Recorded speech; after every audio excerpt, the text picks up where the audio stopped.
Welcome to another episode of the Analog Universe. My name is Andrew Baldock, and last night was the walk-in metal battle at Dickens for the Calgary finals. While every band last night put on one hell of a show, there can only be one winner, so congratulations to Necht for putting together probably one of the best blends of black metal, neo-Mesopotamian occultism, and Clive Barker-styled costuming I have ever seen. And they're only their second live performance, I believe it was, which is incredible. So moving on from that, they will go up against, I believe the BC winners were Farm, and the yet to be announced winners at the Edmonton contest. They'll be playing here in Calgary on April 1st, and the winner of that will move on to the Eastern Canadian Championship, and whoever wins that will move on to potentially Wacken. Today on the show, we're talking to CC Getty and Celestia, the organizers of the Electric Highway Music Festival, which is probably my favorite local festival in terms of just like the genres and styles of bands you guys bring in. Like, don't get me wrong, I love metal, but the psychedelic, heavy blues type stuff is just really up my alley. Awesome. Yeah. So 3 days of killer bands, cold beer, rad artists, fuzzy vibes kicking off March 23rd, which is less than 2 weeks away. First question, how you guys doing? We're going crazy. I can imagine.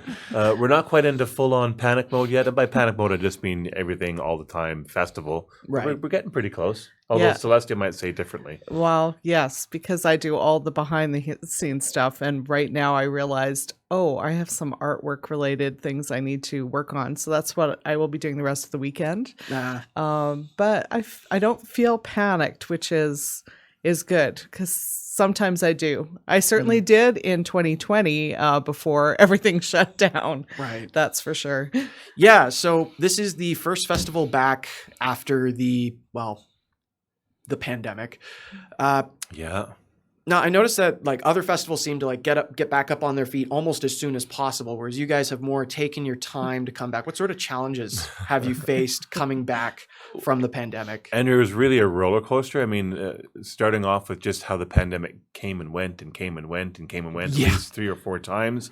There was room limits to begin with, and then bands couldn't travel across the border without certain things being done, and then just trying to get rooms together, and then we were actually double booked at one point in time, and it's been really quite crazy. We almost announced, I think, 2 or 3 other times, maybe twice before. Yeah. And then, I think one of the biggest issues is because we are an indoor festival, and a lot of the ones that could go forward right away were outdoor-based festivals. Right. So Loud as Hell was one of the first ones that was able to go ahead. It was like that weird little 1-2 month period where events were allowed to happen, and then they got shut down right after. Yeah. Exactly. Yeah. And because they moved outdoors, then they eliminated some of the problems that anybody else would have. But, we would just think, we can do it now. And then they would announce the next lockdown. And it was super, super frustrating. Yeah. And at points we were like, are we ever going to be able to do this? And then you kind of get to the point where I think sometimes you feel despondent, and then you are hopeful, and it's just like really a total roller coaster of emotions. That's for sure. Not the fun kind. No. Definitely not. But the fun kind are coming. That's for sure. That's for sure. Nice. 23rd, 4th, and 5th of March. It's going to be awesome at Dickens, and we're really looking forward to the energy once we kick everything off, because it'll be a roller coaster then as well too. And I think how we've put together the bands and the music and the nights and the flow and the different flavors we've added as well too, because it's not all just stoner and doom and desert rock and all that. We've added some punk, we've added some grunge or some sludge, and we've added some hardcore. So there's definitely some different elements in there as well too. Perfect. So with this being the first festival back, what are you guys most excited for people to see at the new and improved Electric Highway? The bands. I mean, it's really, good answer. It's really about the bands. And we don't have the same lineup that we did when we had the original inaugural Electric Highway announced for 2020. Pandemic did a lot of things to the music industry. It ended a lot of bands. Some guys don't want to do it, couldn't do it, moved away. Some bands ghosted us, or couldn't do it no matter what. It just wouldn't work out. But it's all about the bands. And I think we brought together back a lot of the bands we had originally booked.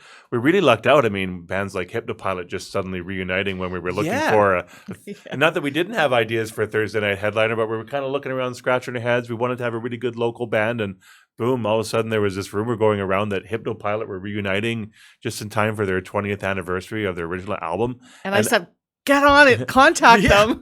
Well, then I look at their Facebook page. Oh, if only we had a gig to play. I'm like, hello. I reached out to Garwin and the guys, and that came together pretty well. But I mean, and that's kind of the cool thing about this is that this is our first electric highway, and to have a band like Hypnopilot, who are like the OGs of desert rock, stoner rock in southern Alberta, the first band to really do it. They kind of started that whole scene, which, if you go to Doomed and Stone, which are one of the preeminent, purveyors of this type of music, I think they said there's something in the water in Calgary right now, and it's definitely true. And they actually speak to southern Alberta and Western Canada, and I think we've encapsulated that. And the fun thing is getting Sasquatch to be our headliner. There's no doubt about that. I think it was our second 420 Fest. We had them, and we had them as again, one a good Thursday night headliner. So we had Sasquatch as a Thursday night headliner, and I mean, it was a phenomenal night. But we kept getting all these messages. Well, why did they play Thursday? I couldn't come until a Friday or Saturday. Well, that's just the way it was. But we're really stoked and excited to have Cass, Keith, and Riggs up here as a festival headliner. They get in Friday night. They'll be hanging out at the festival for sure, checking it out. But we put together one hell of a Saturday night and the whole festival. But I mean, it just truly builds up night after night to the last bands hitting the stage on Saturday. Upgrades, people, upgrades. Yeah, for sure. Okay, so walk me through the festival. Thursday, Hypnopilot says headliner. Yeah, I mean, Hypnopilot's our headliner. They are the OG band. There's no doubt about that. But like I said, we wanted to do some different things, and we decided, even though Hypnopilot's not the most heaviest band, we put together a pretty heavy night of bands on Thursday night. So we start things off with Lloydminster's "Destroy My Brains." Jared, they are heavy. Jared, Fuzz God. Good band name for something that heavy. Yeah, I mean, they're going to come on, and believe me, they want to set the standard. I've been chatting with Jared, and he's asking me, can we provide some certain things for them when they come on stage, and we're doing the best we can, but they're going to be pretty awesome. And, if you're not there when the doors open up and the first band comes on, shame on you, because it is going to be pretty awesome. And we've really designed this that right from the get-go, these are all bands that you do want to see and you do want to check out. Yeah. We were driving over Father Moon. I mean, they have upgraded their sound by downsizing as a band. Oh. They no longer have a singer. They're just a power trio, and they're all instrumental. But Calgary's Father Moon, they come on second after Destroy My Brains. No More Moments from Siksika. I said, we've added punk rock. If you've been in Calgary for a while, you should know No More Moments at this point. They have their own festival, which I've also been the Moments Fest, right? So, those guys are awesome, and we just wanted to add some different tones to the festival. We couldn't be more stoked than adding that to these guys to the festival. Now, we're really lucky. The 420 Fest we've had, speaking of OG bands, like Kron Goblin, Darty and his crew debuted Gone Cosmic at one of our festivals well too. Yeah. They didn't even have the name Gone Cosmic when they originally booked them. It was something Leahy to do with Gin Leahy. Gin Leahy, that's what it was. Yeah, and we've actually had Gone Cosmic on here to interview as well. Yeah. So I mean, they're awesome, and everything that Abby's been through. If you haven't followed the story of Gone Cosmic, watch my interview with Gone Cosmic. This woman is a superhero, and she is just an amazing vocalist, an amazing performer. But they debuted at our festival as well. Yeah. Well, Darty's doing it again, except same along the lines. I think I've got my bands mixed up here a little bit, but either way, along the same lines as Father Moon, he's put together an all instrumental psychedelic band, and it's going to be awesome. They're called Musing, so we debut them on the opening night of the festival. You can't ask for more than that. But again, we wanted to have different tones, different vibes, and Mark and Ross, who are in the festival as another band from Citizen Rage, we're bringing Citizen Rage to the stage in Calgary. Yeah, that's pretty different from past lineups as well. It is. I mean, this is a hardcore band, but I mean, if you listen to their tones, I'm telling you right now, it is full of fuzz and overdrive, and it is that same vibe. But then they just bring what I think a hardcore band is all about from the heart, reality, opening your eyes up to what's going on around you, So that's another reason why we added them. And then, of course, Hypnopilot on Thursday night, Agarin, Matthew, Corey. I mean, it's going to be unbelievable. They're playing their debut album from start to finish, which is really cool. Damn. That's a great idea when a band does that because it is the 20th anniversary this year. And I'm sure they're going to sprinkle in some surprises. These guys like doing some covers. I've seen them post some Black Sabbath stuff, and I know they're talking about some other things. So, I mean, don't get me wrong. Their second album, Evergreen, is good as well. But that first album has got some absolute bangers. I revisited it before we were on CJSW because we were getting some music together. And I mean, great album. And I'm going to love hearing it and seeing it performed live. And they haven't played since they played for us back at New Level Brewery, one of our sponsors, when we did that show before the old 420 Music and Arts Festival. Yeah. So it's just all the connections. Yeah. So Thursday is going to be pretty heavy and going to be pretty fuzzy as well too. So 3-day pass is a good thing. Thursday is going to be great. Yeah. All right. Friday, you guys are kicking off. Russ is back. Yeah. So, I do have something sad to say. We do have them on the poster that you got up there. But we did lose a band that was supposed to be on the bill Friday. The Basement Paintings from Manitoba, right? I'm devastated. Saskatchewan. Saskatchewan. Saskatchewan. Yeah. Saskatoon, I believe, right? Yes. Yeah. So they've had to bow out for one reason or another. Work conflicts, stuff happens, as they say. So they're no longer there. But Owls and Eagles is going to start things off for us on Saturday night, and this is one of the bands that Doomed and Stone has specifically been mentioning about what's going on in Calgary. They just have a brand new visualizer out. Great band. We're excited to have Ross and Mark opened the show up. They actually turned us on to a couple of bands for the festival. Oh, okay. You got to get our homie Space Queen if you're looking for some psychedelic music. And sadly, I had actually never heard of Space Queen. They're a new one for me as well. Yeah. But I listened to them on when you were on CJSW, and I'm definitely going to be looking them up when I get home later. Yeah. All three of these women sing, so just the vocal power behind it, and power trio, and very spacey, very psychedelic. So that was something more we wanted to add to the music of the Electric Highway. And we like seeing more women in this style Absolutely. of music, because there traditionally maybe hasn't been that many out there, but now you're starting to see more and more women embrace these genres of music and really put together bands, or be musicians in some of these bands, and I think it's exciting. Absolutely. The exciting thing is you don't have to go looking for it anymore. It's all around you right now, right? You just it's almost like there's a renaissance of psychedelic stoner music with a female singer or even like lead guitar. Yeah, for sure. Yeah, so we're really excited to have Space Queen, and they're bringing along their friends and partners in Molten Lava, who haven't been to Calgary a long time, but I mean, they're going to be awesome as well. So a bunch of Vancouver bands on Friday night. Nice.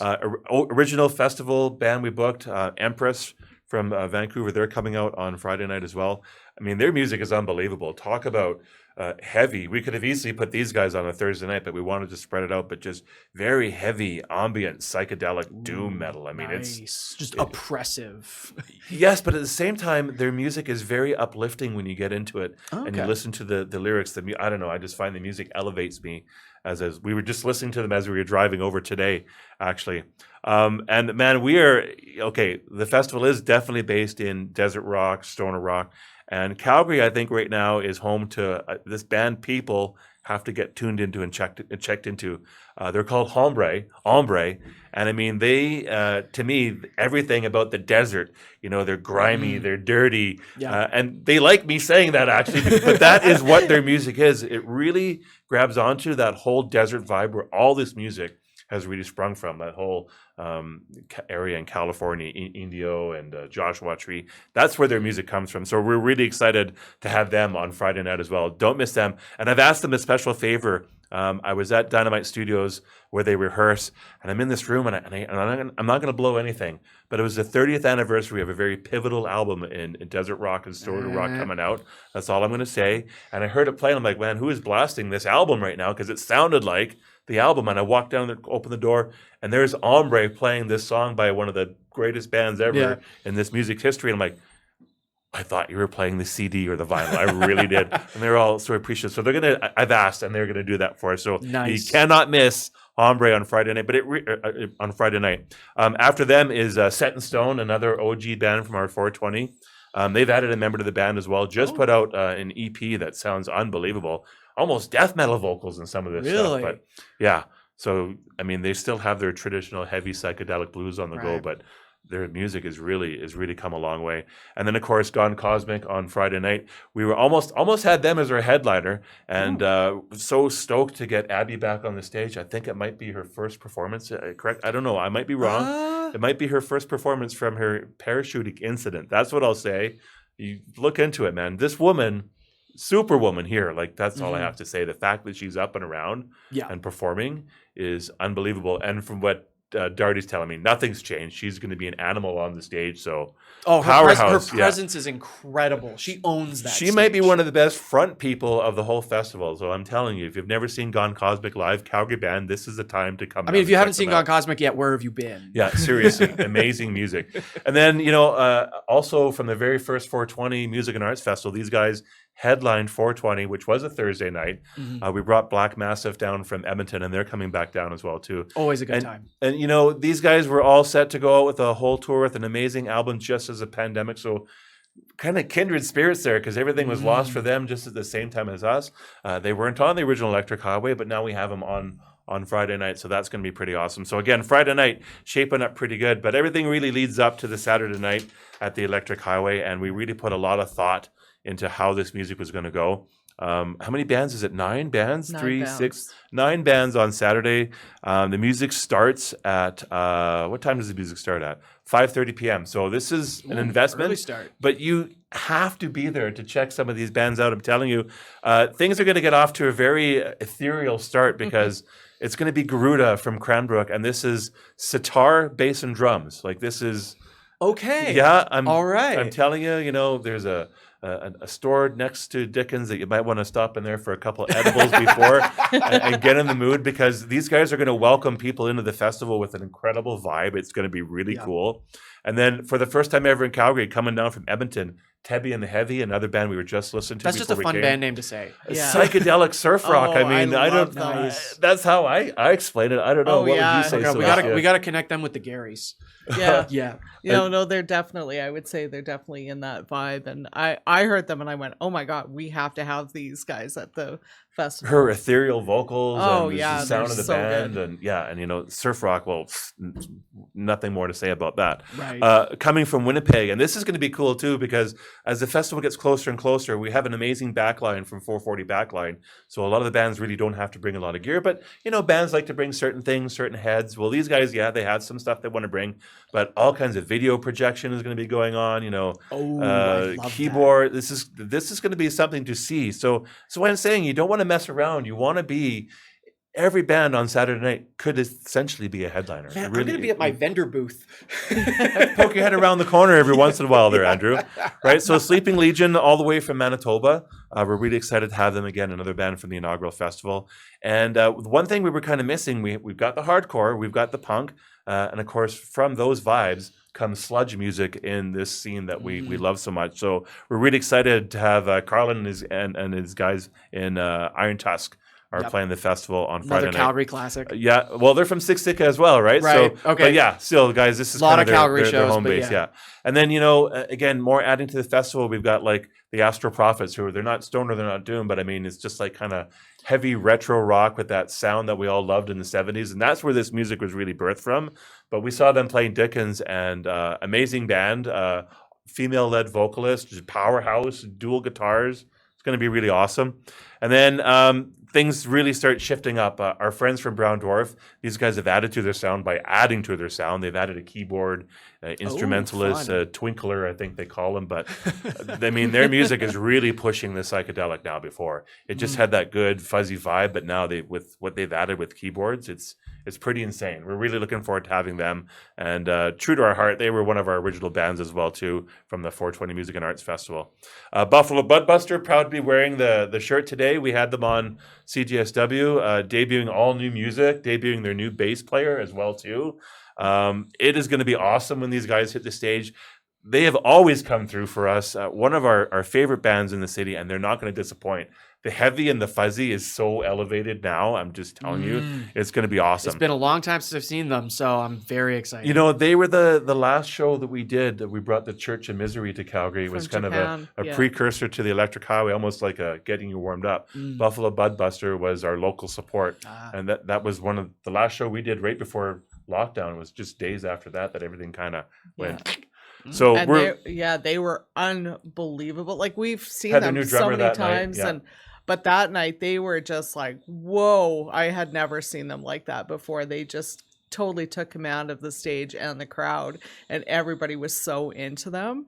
And it was just so it was kind of sad that it was like there was such an extended break after that, because I really felt like they were on the way up, and they hadn't even peaked yet. So I'm looking forward to. They're getting close to. They're not quite there yet, which is always good. You want to get the bands as they're right there, but I'm telling you, the sounds they laid down at CJSW last week. I mean, usually we're doing lots of stuff, but I just sat there looking through the window, listening to music, and Christine, please turn it up just a little bit more because it sounded awesome. And then, of course, I was getting flack from another person that runs festivals. Like, you guys always bring La Chinga out. Like, what's the deal there? Like, you never really expand. I'm telling you, every festival, I think it's cool to have a house band, right? Yeah. But people in Calgary, I mean, this is Canada's best kept secret, this band. If you like your music hard and heavy, and I'm not talking metal, screaming metal, just hard and heavy, hard rock, right they're from like the heart. arena loud. They are, well, they're kind of like arena rock is really what they are. A power trio to the true sense.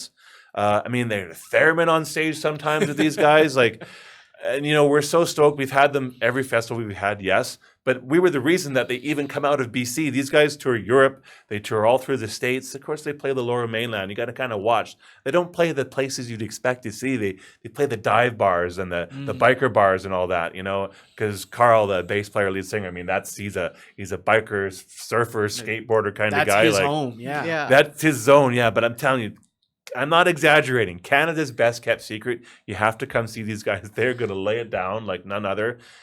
Other bands in the city keep asking me, when are La Chinga coming back? When are La Chinga? I'm telling you, they're our band. They will be here anytime we ask them. Usually it's like they're asking us when they can come back. So yeah. And then, of course, what a perfect way to set the stage for Sasquatch. They have one of the coolest albums out right now. The song The Witch off there is just the best, but Kaz, Riggs, Keith, I mean, I have to admit they were on Nate Trash. Nate was having some technical issues on his Twitch stream. Then they came back on. There were some delays, but these guys are so stoked to come to this place and play for us. They were really excited to come back. This is their first time back in Calgary in 5 years. They have brand new music that's just out. It's going to be a great night, and these are one of the best bands on the scene from California. Where they're from all over the place, California, New Jersey, but it's going to be awesome to have these guys play our festival and be our headliners. And I'm telling you, like, how everything just kind of lays out on that Saturday, it just keeps getting better and better and better, and it's going to be like a bomb going off when Sasquatch. Honestly, with all that, I think the only thing I can really say is I am psyched. You should be. You should be. I'm heavy psyched. Yeah, absolutely. Okay, so now we can get into the meat of the interview that we've gone over what to expect at the festival this year. So I'm going to remind everybody in Twitch chat, you're welcome to ask questions as well. I will relay them to CC and Celestia, and let's get going. Who do you guys anticipate to be like the big unexpected hit at the festival this year? Who's the sleeper? I mean, I don't know. I'm wearing a shirt right here. We just talked about Buffalo Budbuster. They're not like direct support, but I mean, they're gonna. I think they're a Brown known Dwarf quantity in Brown Calgary, Dwarf too. I was gonna say Brown Dwarf when we've had them a couple times before. A very great band live, but what they've done by adding keys and effects that this gentleman has brought to the band, we had them at High Voltage TV, and they had seen themselves perform live before. They hadn't seen with what they've added, and myself, my partner there, Johnny, we just watched the video back going, my God, this is awesome. But so I don't know, maybe that's kind of my thing. I think also the Sleeping Legion on Saturday is going to be pretty cool too. Sometimes as a festival organizer, when things kind of start laying out and you find out what's going to be going down, you're like, oh, did I put them on too early? But really, that's the whole point. We want to have this as an event. You want to be there from the start. Maybe walk in during that first band, but be there when the doors open. What time the doors open on Saturday? The doors open at 5 o'clock, right? Yeah. Now, I've said it before. I'll say it again. Never skip the headliner. Well, never skip the headliner. You want to see Or, the no, headliner. sorry, never skip the opener. The Never opener. skip the opener. We make it that you want to be there to see every band. Yeah. There's no I mean, doubt about that. often there's been times where I've felt lazy. I'm thinking maybe I'll go a bit late, and then I decide no, never skip the opener. And the opener will end up being like my new favorite band for the next handful of months. So I always remind myself with that. You know, and right back to that spot, Friday opening, Owls and Eagles. I'm telling you. Do not miss You Owls. do and Eagles. not want to miss these guys. Well- And you know what? They actually asked me, Cam, we'd really just like to open.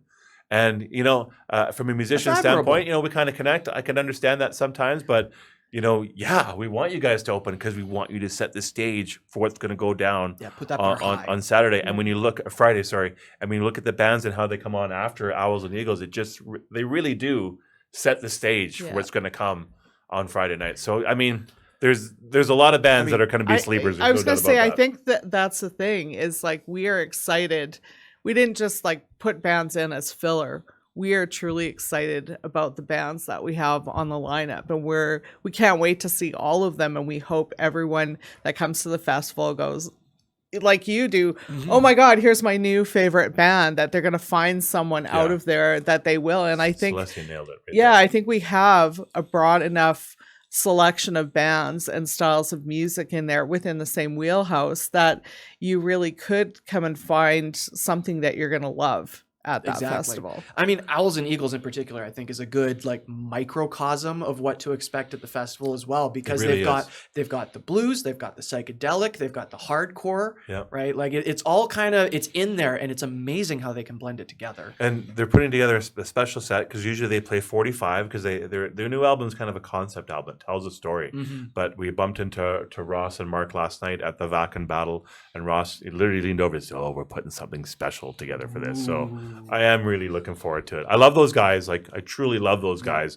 and I'm very stoked at what they have. I mean, in Citizen Rage, they're a great combo as well. But I don't know. There's just something special about what these two gentlemen are doing with Owls and Eagles. So that'd be my two dark horses. I would say would definitely be Brown Dwarf and Owls and Eagles. You know, two big, heavy psychedelic bands that are going to start to make their mark. Okay. I think. So we've talked about how it was difficult trying to get bands back after, having to cancel 2020. Who are you most disappointed couldn't come back? We're most disappointed. I have to say straight up, WOFAT. They were our original headliner from the 420 Music and Arts Festival. Kent got back to me, right away when we first reached out to him way back in the day, and he's always been open and honest. Lots of stuff going on through pandemic with airlines and tickets and, how the money got used for that. But on top of that, lives change. These Kent and Michael run an amazing studio in Texas where they live, and they have that business going gangbusters. Mm-hmm. But again, lockdown hurt that as well too. So Michael, the drummer, his another passion in his life is education and kids and teaching. Oh, okay. So he's actually a teacher now. So it's not like he can just walk out on his kids at school and come to the festival. So I know these guys were doing everything that they could try to do to come back, and we really wanted them to be at the First Electric Highway, but it just wasn't meant to happen. My God, could you imagine being a kid in school and your teachers in Teachers WOFAT? Michael from They WOFAT, right? Seriously, so I really regret that. And to be honest, some of the bands from Portland, we were just talking about coming here. I mean, my brain right now, the bands we have from Portland, but Hippie Death Cult. Sorry. Oh yeah, we had Hippie Death Lagoon. Cult. Lagoon too. But I have to say, Hippie Death Cult. We had them on the lineup just as they were. I mean, this band is breaking everywhere now, but we're still in contact with them, and we have things kind of in the works that you might hear about when you come to the festival. But so there's always chances to bring bands back. But and a lot of the Canadian bands that just went away, but some of the American bands that we could bring back. It is kind of sad, but at the same time, we wanted to launch the festival really showcasing what we have here. And again, Doomed and Stone, there's something in the water in southern Alberta right now. Well, there really is in Western Canada. It's very fertile for this scene and for the music being created here. And there's a lot of other stuff happening that we want to expose as well, too. So the fact that we have so much Canadian music, we couldn't be more excited about that at all, too, to have all these great Canadian bands as well. Fantastic. So with last year being canceled, you guys have set up so that anyone who bought tickets previously can transfer their ticket over to this year's festival.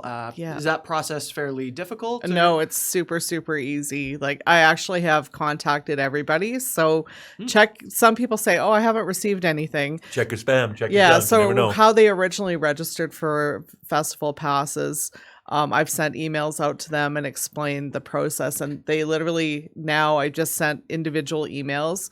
And they literally just have to reply to it and say, I would like to transfer my passes.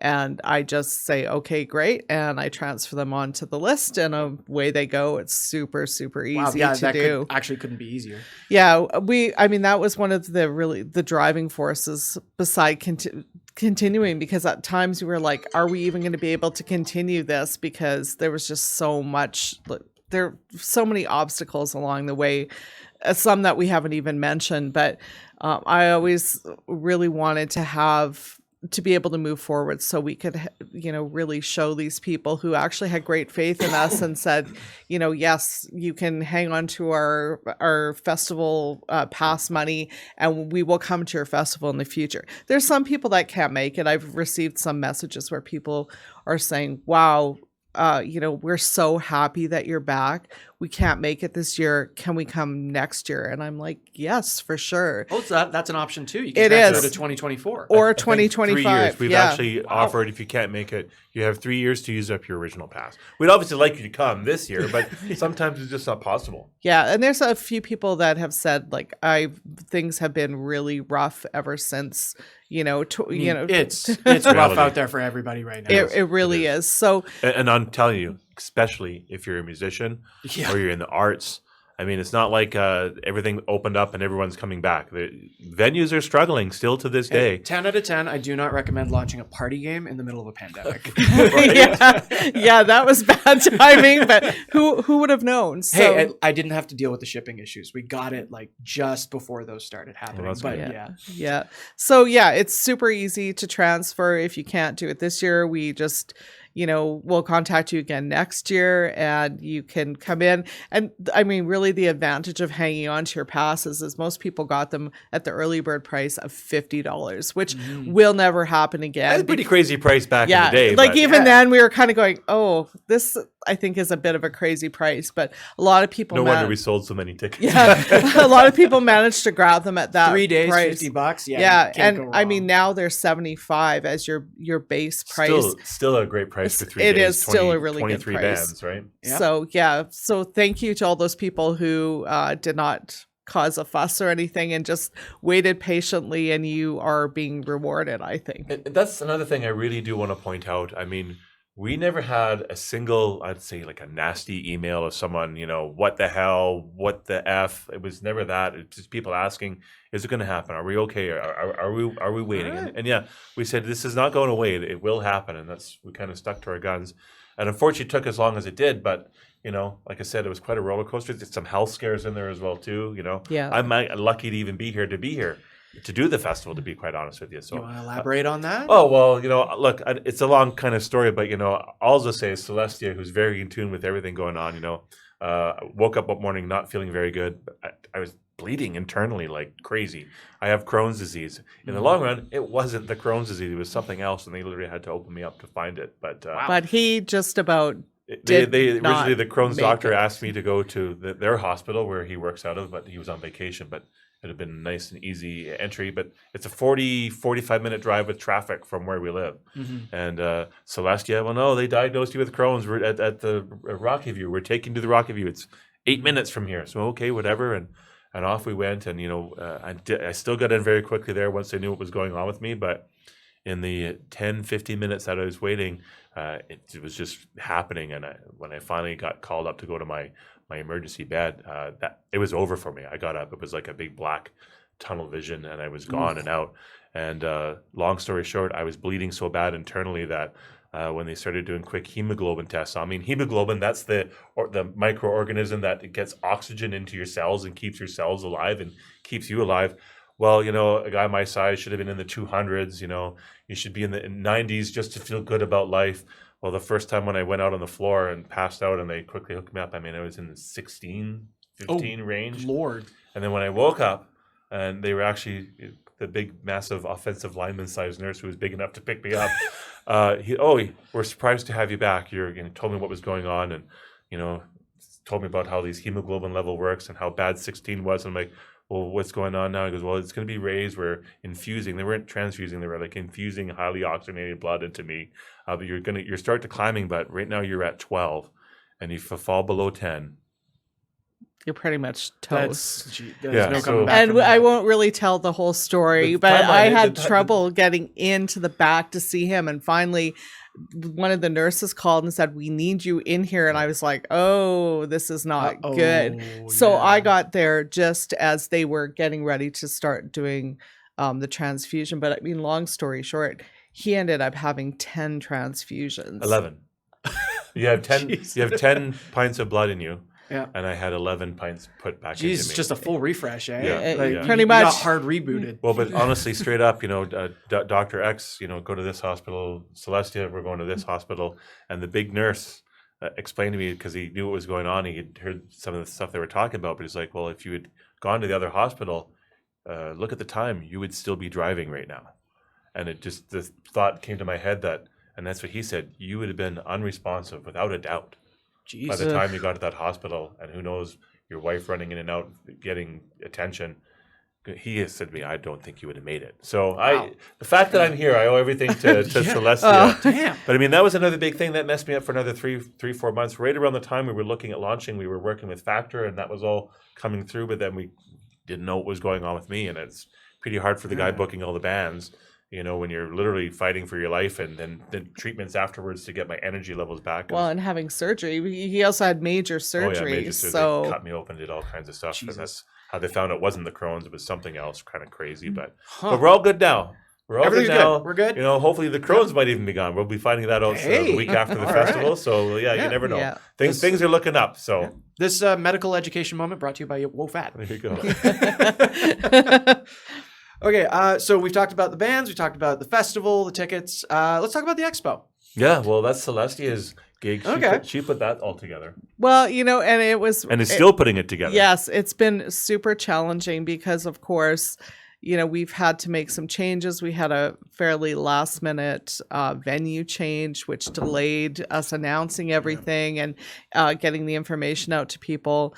A lot of the original vendors, I wouldn't say a lot, but some of the original vendors just didn't have time to make it because they were already booked elsewhere. So I've already talked to a lot of them. They're returning next year, which is great.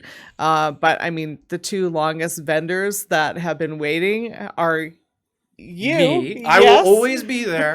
Was Andrew not the first vendor to sign up? I think? Yes, actually he was. So thank you for that. I mean, like I said, I love the music and I love going to music festivals with my music game. So yeah, exactly. They go together really well, right? Everything fits in. Yeah. So yeah, we have Andrew back, so we're super excited about that because I think we were the first festival that you were supposed to be at. Supposed to be at. Yes, I think my actual first festival ended up being Big Winter Classic. Yeah. But yeah. Yeah. And so with the delay, he's just been waiting patiently and we're super excited to have him because impatiently. I've been waiting impatiently. we think this game is really fun. We've played it with friends and we had a great time doing it. We have our other longest standing vendor is her name is Julie Heiner, and she is an author. And she has a series of books called Killers and Demons. So she's got a serial killer series. And then she also has a... metal, heavy music, and serial killers. They don't go together at all. An 80s metal killer series. So she has one book out in that, and she's got a second one coming out, is my understanding. So we're super excited to have her there. I know she's really excited. She's been sharing it everywhere. So everybody, you definitely have to stop by and talk to her because she's just, she's super full of energy. And I think her books look really, really cool. Honestly, I feel like our chat moderator, Bunny Kaiju, she will probably be very interested in that. Just huge reader. Yeah, and true crime stuff. Yeah, well, maybe not true crime for the author, but crime is crime. Crime is crime. Yeah, super fun books. So she's one of our originals as well. We just have a new vendor called Mandela's by Jen, And so what she does is like pretty much any flat surface that's round, she will make into a mandala. Neat. So she's got a whole display rack. It's really cool. Of old vinyl that's maybe not in great shape that she's actually turned into mandalas. Did you say vinyl? I did say vinyl. Vinyl and stoner rock, that doesn't go together at all either. Oh, no. Yeah, so she's Warm tone? so she's got some really, really cool stuff. I'm super cool, yeah. excited about her. We've got Above Ground Apparel. So that is Mark from Owls and Eagles and Citizen Rage. And let's be honest, Mark Russell's merch game is, I think, second to none in Calgary. Yeah. He hits a lot of marks, not just for, pardon the pun, not just for music, but just for vibe. Like, he's very positive message. And that's the other thing about Citizen Rage, right? And Owls and Eagles, just positive message. But yeah, I mean, they have amazing merch. So sorry, and I just had to say that. They do stuff other Can than... we swear on this show, by the way? Yeah, it's fine. So they have this one shirt, right? The "Fuck You" shirt. I make sure Mark has a double XL for me at the festival because I probably might be walking around with that one. They make some really, really cool, different merch that people really tend to gravitate towards. So, definitely check out what they have there. You should get yourself a Mark Russell original. Yeah. You betcha. You betcha. For sure. We also have a friend of mine, Flora Johnson. Her company's called Art by Flora, and she is Her art is all over our house. Like she's amazing. She is an Indigenous artist. She survived the 60s scoop. She's got quite the story. She is an amazing, amazing woman, and she does murals. So she's did a huge mural at Howard Johnson Society. Okay. And she also did one on the side of the Women's Center as well. And she also does smaller size painting. She makes drums, rattles. She makes dream catchers, and they're just absolutely amazing. The colors she uses, the vibe that you get from it, it's so amazing. You have to stop by and see it, and you will not be able to miss her work because just talking to her too, she's a pretty amazing person. Yeah, she is. Okay. Yeah, I absolutely love her. So I am really excited to have her there. And then one of our vendors, she was one of the originals, but for something completely different. She used to be involved with a company called Pot Doctor.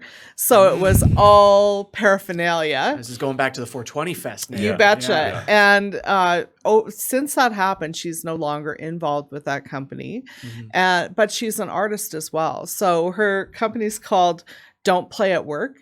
And she does a lot of paintings and things like that. Okay. So we're going to have her. Her name's Cecilia Hamilton. So we're super excited to have her back. We do have a couple spots left available. So if anybody is interested, Hey, if you're a vendor. yeah, all you have to do is go to theelectrichighway.ca, and you can find our email on there and send us a message. And we'd love to have you there. We kind of focus on art and original type ideas and things that are not like multi-level type things or network marketing. That's not very stoner rock at all. No, but I mean, interestingly, we have no jewelry and we have no candles, which that's super weird because we usually have stuff like that and crystals. We're looking for you, jewelry and candle vendors. Like really neat home decor or wall art or anything like that. So, if anyone's interested, we'd love to have you. Still time. Yep. You bet. Okay. And we checked the room out last night, how it's going to be set up. It's going to look pretty cool in there. I'm excited. In the back room at Dickens, and all the merch on the other side as well, too. It's going to be almost like a real vendor village when you get in there. It's going to be so expensive. Honestly, I love it when I'm not in the exact same room as all the bands because I have to actually explain my product. People can't just walk up, look at it, and know what's going on. Yeah. So if I can actually talk to people instead of like trying to shout over the music. And that's the nice thing, because you're in that back room. I mean, you're still going to have noise coming in. You still hear it. But you can actually talk. We interviewed Next last night. Speaking of, it's a nice room to do that in. For sure. Perfect. Well, and it kind of takes us back to our original when we first started the 420 Music and Arts Festival, and it was at Distortion because it was kind of all in that same area. The vendors were kind of off a little bit to the side, but it was all on one floor, and we were starting to get to the point where the vendor village would be in a different area, or it was supposed to be upstairs at the last one, and it kind of takes you a little bit away from what's happening with you the can whole. Still be around the music and the vibes and the people. Yeah. So this gets you a little bit more back to what our original concept was, and and people can move easily back and forth, including the vendors to watch the music. Yeah. So we just think it's a great setup, and we're super excited. And the other thing I have to say, I'm just sitting here thinking about the amazing food we were smelling last night at Dickens. Oh, yeah. Without a doubt. And we've had some decent food trucks at festivals we've done, but there are no food trucks at this one because the kitchen at Dickens, I mean, that burger that Cody was eating last night, we had an amazing meal before we went to the Vac and Battle, and Cody from Osiris was sitting down with us, and I'm like, what is that in your lap? And he was eating, it smelled like a barbecue kind of burger with bacon or something on there, but I immediately wanted to eat a burger, and they have the fry bar as well, which is really cool. You can customize your fries. Which the maple bacon fries every time. Everybody's been talking about maple bacon fries. I think we're gonna have to do that. And then look, I love pizza, as Celestia knows. It's one of my favorite foods ever. I mean, just look at me. I'm sorry to admit it. I like my share and they pizza. do cheese on the top. That's the way to do it. Yes, I agree very much. In fact, we should get the pizza place to come down and do an episode of Dickens during the festival, maybe. But no, the Dickens pizza is really good. New Level beer. I mean, it's on tap. It's they have the cans there as well. They're going to be our beer sponsor. So what I'm just trying to hint at is that it's an all-day event when you come down at 5:30. But there's going to be great food, great merchandise, great music. It's really, we've encompassed everything in a nice indoor environment. Who knows what the weather is going to be like March 23rd, 24th, and 25th? Yeah. We don't have to worry about that because Dickens is awesome. And the other thing I really do want to point out that not too many people realize this about Dickens because it is downstairs and you don't really know there's an elevator there.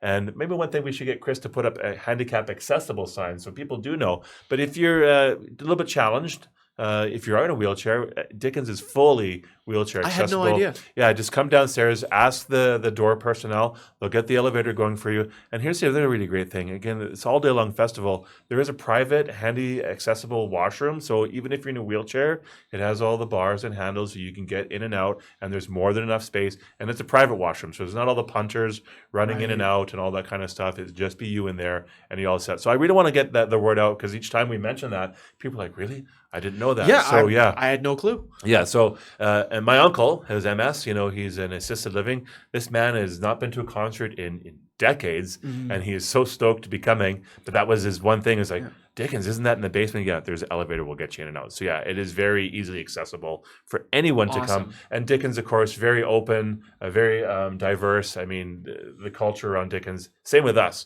Everyone is welcome to this festival. No assholes on site. We won't tolerate any of that bullshit. And that's the great thing about this music too, is it is very diverse. It is very open. And so as is our festival in Dickens as well. Awesome. So I got a little exercise for you guys. We've been waiting for this. Yeah. So we figured we were playing some kind of a game when we came down here. I was going to be offended if we weren't. Okay. There is a game. We're not playing Bandroom Blitz though. That's fine. So the way it works is I'm going to name a very popular band. Someone that everybody would know, particularly people who listen to this kind of music. And you're going to name a band that's playing at the festival that fans of said band should keep an eye out for. Gosh. Okay. I should have put 2 and 2 together when you told me what was going on. Here we go. Yeah, all right. Black Sabbath.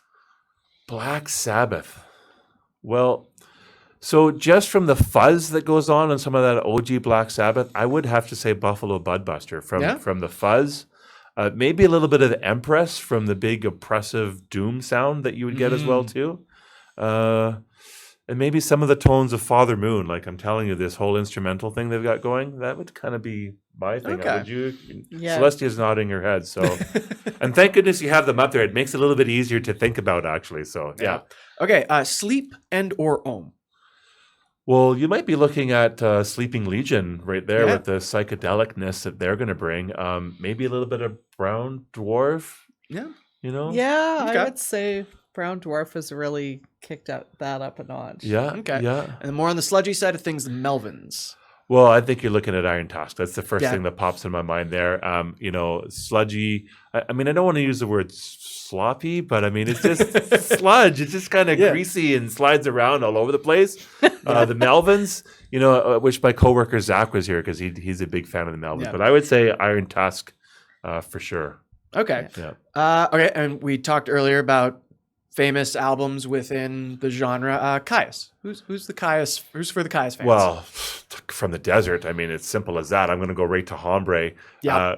Russ, no payment at all. That's just the first one that came to my mind. I know you're going to like that, but yeah, I mean, I would say Hombre for sure. They're Hypnopilot as well. because this is kind of that desert rock vibe that they're bringing, and that's where that all came from. Even La Chinga. I mean, there's no doubt La Chinga with the fuzz, and actually a little bit of Black Sabbath in that La Chinga. Ben's going to hit me over the head with his guitar if I don't say that there's Black Sabbath in his tones at all too. So yeah. Okay. Clutch. Clutch. Well, that's a little bit different, right? I don't know. I think Roger from Buffalo Budbuster has has that Neil Fallon vibe. tone. He has that vibe, and he's just so cool. He is, and I just get a kick out of him. I love that guy. He is quite something. They do ooze cool, don't yeah, they? they really do. And Ooze is a good word for it. He just has this. He gets into this vibe. And I really think he maybe is. They're not the same, but he just has that kind of. You're right, actually. That kind of feel, like right away. That's who jumped into my head. Okay, getting more psychedelic, freaky. Uncle Acid and the Deadbeats. Oh well, I'd probably come to like Sleeping Legion in there. Maybe a bit of Space Queen for the trippiness, and again, Brown Dwarf, that psychedelic vibe, and those bands are bringing that to the festival. Man, we would love to have someone like those guys come too. So many people in that band, but yeah, for sure. It's a big boot. It's a big airline ticket, that one. Okay, all right, and the really heavy hitting stuff, Truck Fighters. Well, Sasquatch. I mean, there's no doubt they bring the heavy fuzzy right there too. La Chinga.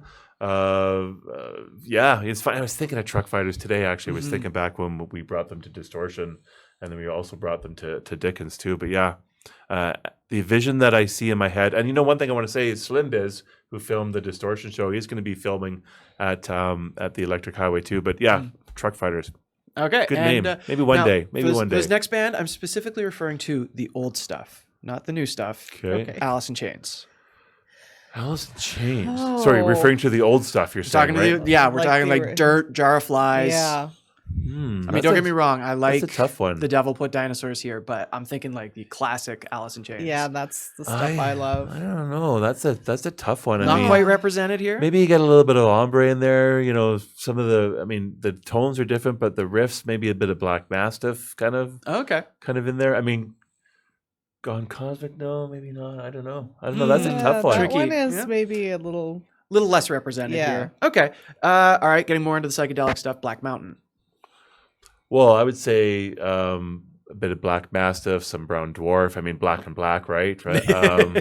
And again, the Sleeping Legion, Tebby and the Heavy. I mean, based off the little I heard of them, where was it? The all-girl group, Space Queen. Yeah, I think Space Queen might fit in there as well. Space Queen, and I can't think of the little town they were in, but they were driving around and they were in this really famous church that's built like a pyramid. And the three of them were... Hold on. Church built like a pyramid. Well, it was like a very angular building, and I guess it's made for sound in there. Okay. And the three of them went in, and it's not an original Eagles tune, but everyone knows it by the Eagles, Seven Bridges Road. And the three of them did 3-part harmony for the first verse of that song and in that building. So, even just them singing is ethereal and trippy and, that kind of stuff. So. Okay. And our last one...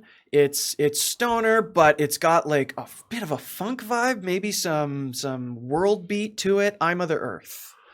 I Mother Earth. Well, I don't know. That's a real tough one. I Mother Earth, because there's a lot of stuff going on in that music. It's a busy band. There's no doubt about that. I don't know that there's anything that even comes close to that on the lineup. All right, well, we're just going to have to get I Mother Earth then. Yeah. I think so. Well, I would love to have Edwin and the guys, that's for sure. Or Brian, whoever's singing now. I'm not too sure. Yeah. All right, we've been talking for nearly an hour. Last couple questions, real quick. What do you want to see? Where do you want to see the festival go in the future? Like, what's the next steps?